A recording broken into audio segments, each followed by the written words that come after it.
Welcome to the Smart Investing Podcast, brought to you by Money and Me, an investor education and awareness initiative by PGIM India Mutual Fund. Hello and welcome everybody. Ahalya here, keeping you company on a brand new episode of Smart Investing, brought to you by PGIM India Mutual Fund. Now, as always, I'm of course going to hand it over to our experts, Ravi and Lisa, to take you through another insightful topic that can really help you get started and on the right track in your investing journey. But before that, let me preface today's theme with a little story, shall I? So I recently accompanied my parents to the bank because they decided to put a lot of their corpus, right, that they have accumulated over the years into mutual funds. Finally.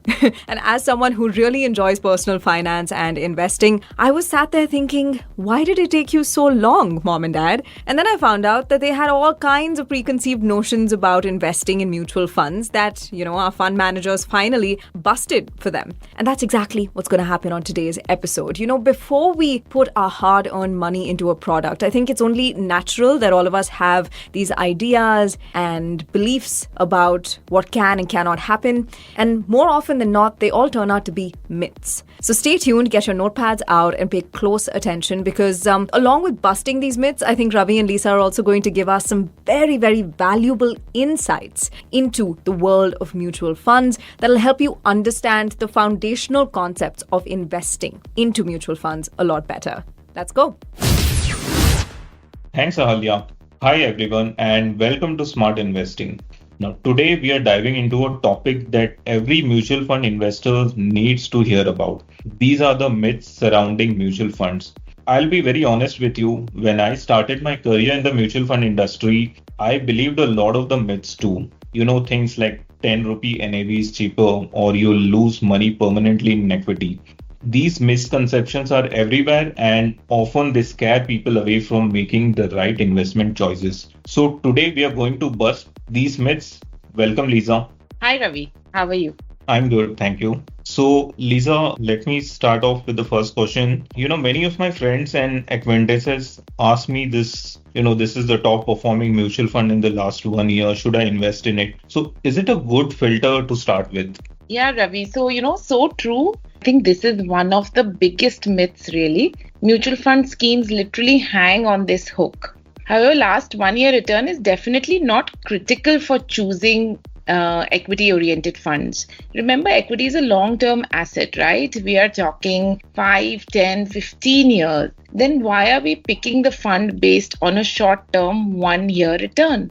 In case of funds which invest entirely or even partially in equity, it is important instead to assess long-term rolling returns. And we have discussed this, right, in the previous episodes. It's also important to look for consistency of return and the ability of a fund to outperform its benchmark consistently.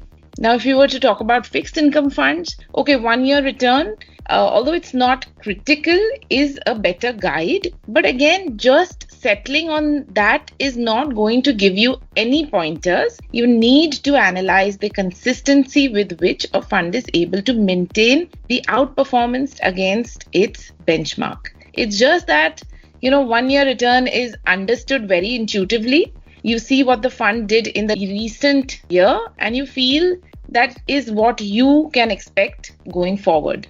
But be careful of falling for this myth and also remember that past performance cannot be an indication for future returns.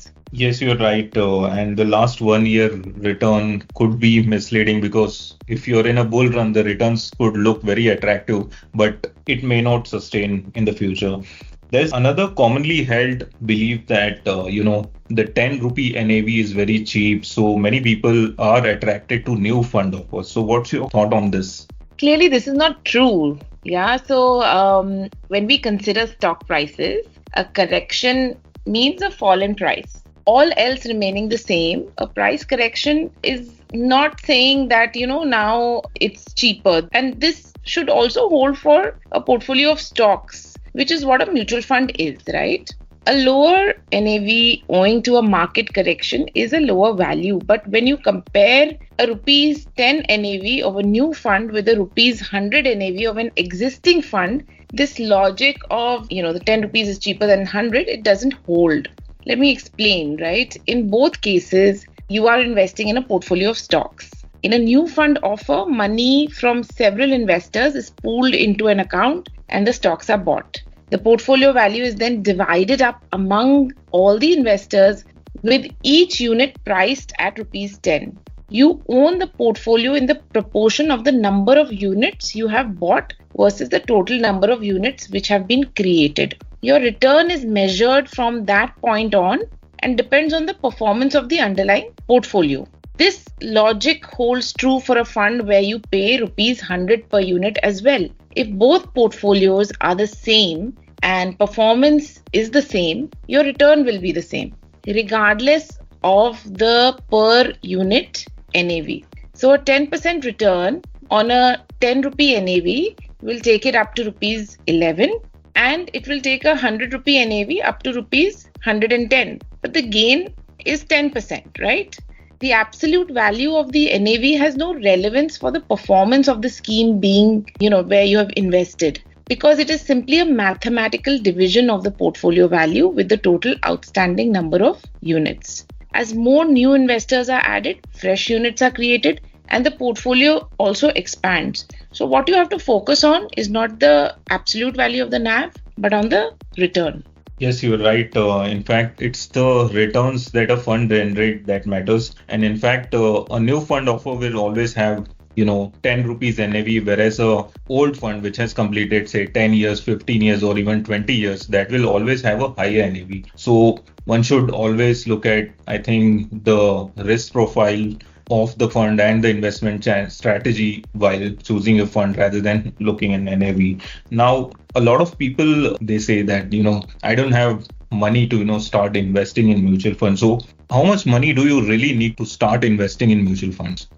So this is something which has improved quite substantially over the years because of, technology, etc. You can now start investing with as little as rupees 500 or rupees 1000 if you want to invest in a mutual fund scheme. Depending on the NAV of the scheme, units will be allotted to you, right? Again, despite the small amount, you will get the benefit of the entire return earned by the portfolio you are investing in. And even though with a rupees 10 NAV, you get more units than say a fund which has rupees 200 as its NAV, the gain is the same. I'm repeating this, but it's important. So a 10% gain on a 10,000 investment will be 1,000 rupees regardless of whether you have 1,000 units or 50 units. And if you can begin with as little as 500 or 1,000, you can build it up to a 10,000 rupee investment. And you don't have to start small. You can start with investing large lump sums as well.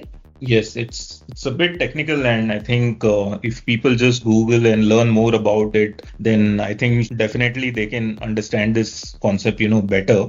I was just looking at a newspaper article, and it said that 224 lakh crore rupees is invested in scheduled commercial bank deposits, which are your bank deposits as of November 2024. So of course, I think the fixed returns that banks offer is the main allure for which investors are investing in bank fixed deposits. Now, when it comes to mutual funds, the returns are not guaranteed. So there's always this fear that they'll lose money. So what do you have to say about the risk aspect of mutual funds? Yeah, so obviously it's a different product with a different kind of risk return profile. However, as you know, Ravi, mutual fund returns are market linked, right? What that means is that they follow the trajectory of the market.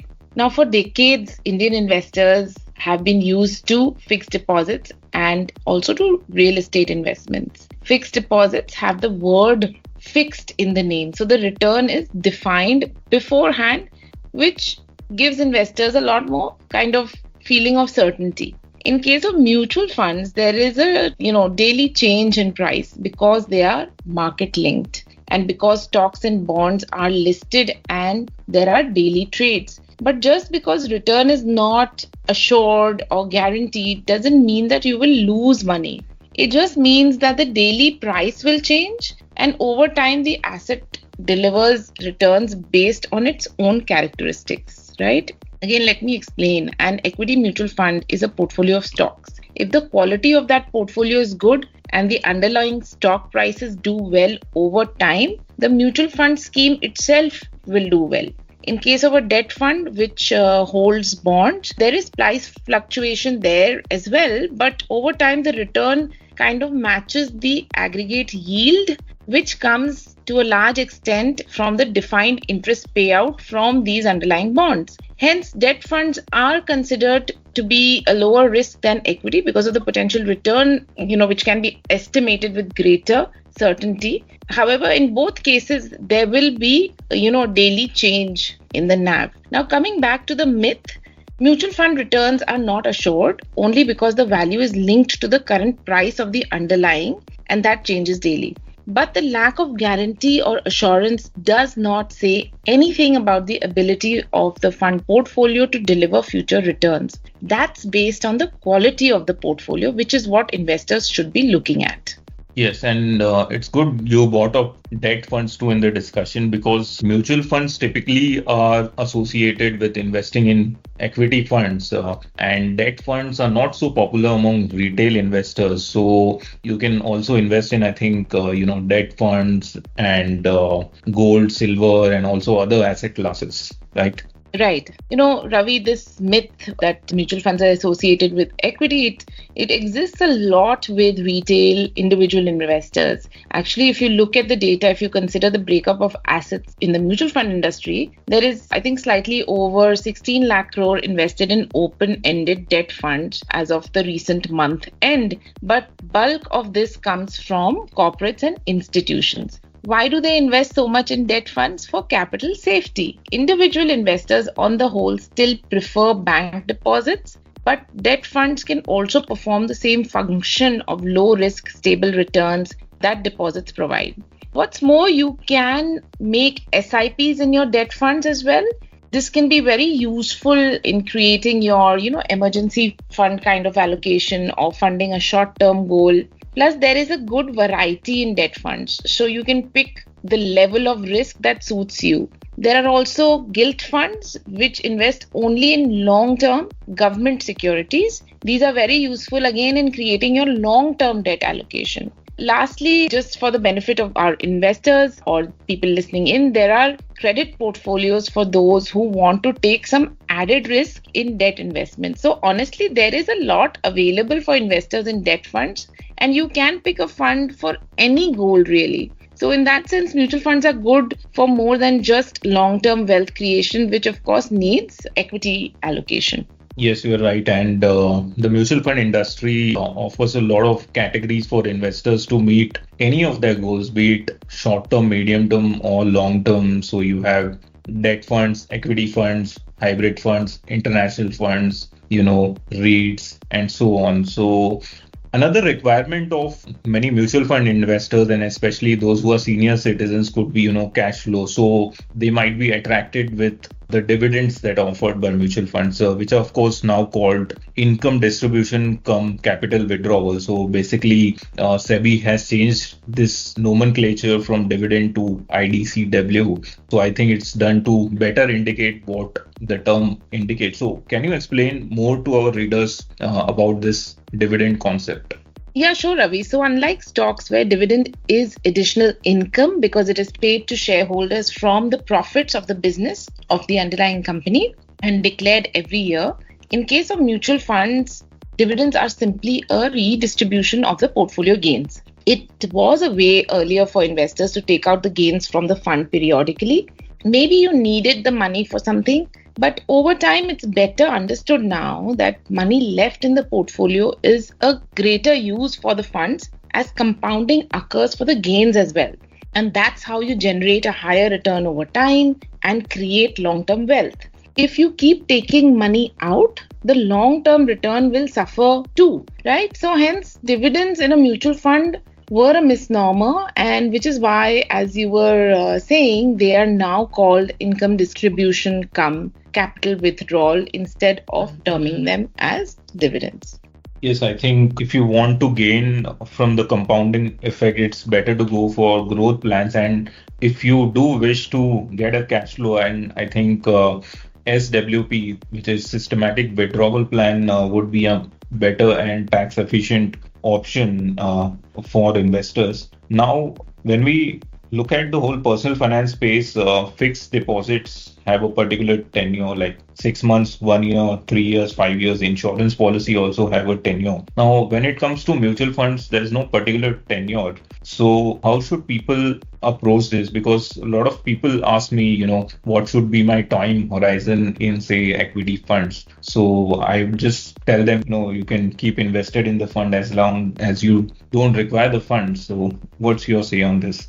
Yeah, so even I've been asked that, will I get my funds back at maturity regarding mutual fund investments? So yes, people think that there is a fixed period after which your mutual fund will mature and you will get the money back. But that's not how this works. You can remain invested for as long as you want. In case of growth assets like equity, longer you are invested, the better it is. If you are investing in an open-ended mutual fund, equity or debt, whatever, there is no need to withdraw the amount after any kind of defined period. You can redeem when you need it, and the advantage is that you can redeem partially as well. So you don't have to take everything out. You can just take out an amount that you need at that time. Also, that means you pay tax only on the gains for the amount that you are withdrawing. So it does create an efficiency in that sense. Just take what you need, you can defer taxes, and you can leave the rest invested. So the fact that there's no defined maturity for open-ended mutual funds, in case which really covers 90% of the schemes out there, it's beneficial in many ways, and it helps for people to understand that when they begin their mutual fund investment journey. Yes, the longer you hold, I think the better it is, especially for your long-term goals. Thanks, Lisa. And let's clear up the biggest myth that I often come across, that SIP and mutual funds is not separate, because people say that I've done SIP, I'm not investing in mutual funds, which SIP is just a facility to invest in mutual funds, just like an RD, recurring deposit. You invest in mutual funds through SIP. So SIP itself is not a scheme, right, Lisa? Yeah, absolutely, Ravi. Many people I meet say I'm investing in SIPs, not mutual funds, whereas it's really the same thing. SIP is a facility offered by asset managers, and you can invest in mutual fund schemes through SIPs. Great. So I think we have covered a lot of ground today, and let me sum up the 5 key myths associated with mutual funds. So the first one is the past performance, especially 1 year. It's not the only filter to choose mutual funds. Look at long-term rolling returns and how the fund has performed during different market cycles. The second myth, IDCW or dividend payout, reduces your NAV. So it's not an income which you get over and above the gains you get on your investment. So IDCW payout are taxed at your income slab, so it is better to opt for systematic withdrawal plans. The third myth, do not equate the NAV of a mutual fund with the price of a stock. Investing in 10 rupee NAV does not really give you an advantage versus a fund having an NAV of 100 or 500. So in fact, it's the return that your underlying fund generates that matters the most. So you should look at the fund strategy and if it really fits into your risk profile. And the fourth myth, SIP is not an investment in itself. It's a facility to invest in a mutual fund, just like your bank recurring deposit facility. The fifth myth, mutual funds do not offer guaranteed returns, but that doesn't mean it's a permanent loss of capital unless you redeem it. The returns can be volatile, of course, in the near term due to market fluctuations, but it's not a permanent loss under exceptional circumstances like a default in a debt scheme. I think with that, we come to the end of this interesting episode, and I'm sure there'll be many more myths associated with investing in general and mutual funds, and we hope that we will debunk them in our future episodes. Thank you, Lisa, once again, and we'll catch you in the next episode soon. Thanks, Ravi. Lovely sharing thoughts and discussing this. See you in the next episode. What did I say? Insightful as well as myth busting, right? That's a perfect combination, a classic combination, actually. Thank you for tuning into this episode of Smart Investing by PGIM India Mutual Fund. Now, as someone who loves personal finance and investing, I myself learned a lot through today's episode. So spread the word, share this episode with everybody. We'd love to hear your feedback as well. And we'll be back with another important episode that can help support you in your journey to financial freedom. Stay safe, stay happy, and of course, stay investing. Adios. Mutual fund investments are subject to market risks. Read all scheme-related documents carefully. You are listening to the Smart Investing Podcast, brought to you by Money and Me, an investor education and awareness initiative by PGIM India Mutual Fund.